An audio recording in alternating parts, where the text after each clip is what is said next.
E, ô pastor, e quais os desafios que o cristão ele encontra na hora que ele se depara com o ensino secular, trazendo princípios que nós aprendemos nas nossas igrejas? Quais esses desafios que o cristão encontra nesse ensino secular? Olha, eu vou pegar aqui o exemplo, um deles, né, dessa questão. Eu vou pegar o exemplo de Daniel. Daniel, ele foi levado, né, para um outro contexto de vida, Sim, né? Ou seja, ele saiu do meio do povo de Israel, né, de Jerusalém, e foi virar servo do rei Nabucodonosor, não é isso? sim. Ou seja, uma outra escola, uma outra filosofia. Ele foi servir em terras que era de idolatria, de outros deuses, que tinha outras formas até mesmo de ensino ou de lidar com a vida.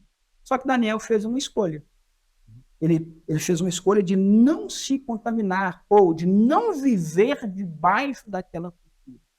Então, o primeiro desafio nosso, da nossa família, nós que somos cristãos ou dos nossos filhos, é viver esse meio ou essa condição de estudante, de universitário e fazer uma escolha de não se contaminar. Esse é o primeiro desafio. E o interessante é que o Daniel estudou a lei, a língua, os costumes Aprimorou-se dentro desse costume, desse dessas cenário. leis, desse cenário, né? Então, ou seja, mas não se contaminou. Então é possível. É possível.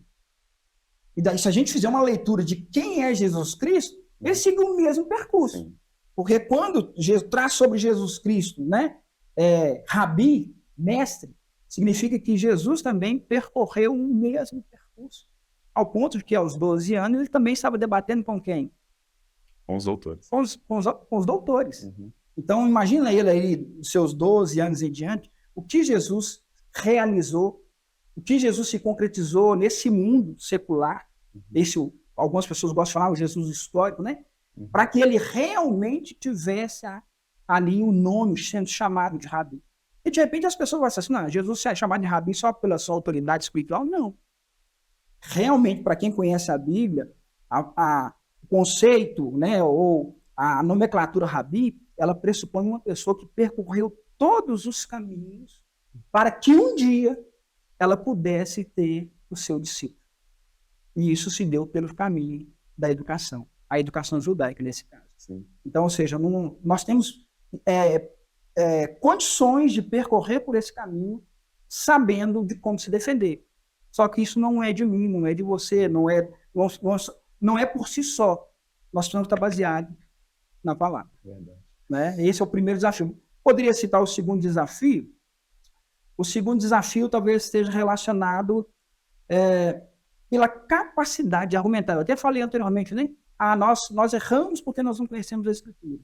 Então, o segundo desafio é argumentar, se posicionar, mas ter o mesmo comportamento que Cristo. Uhum. Ou seja, não ofender as pessoas, não desrespeitar as pessoas, entender, ser empático com as escolhas das pessoas, com as características das pessoas, com a cultura da pessoa, sabendo que a escolha é minha. Eu fiz essa escolha de ser cristão. Eu tenho consciência do que é ser cristão. Muitas vezes as outras pessoas não têm. Podemos trazer luz ou referência para essas pessoas?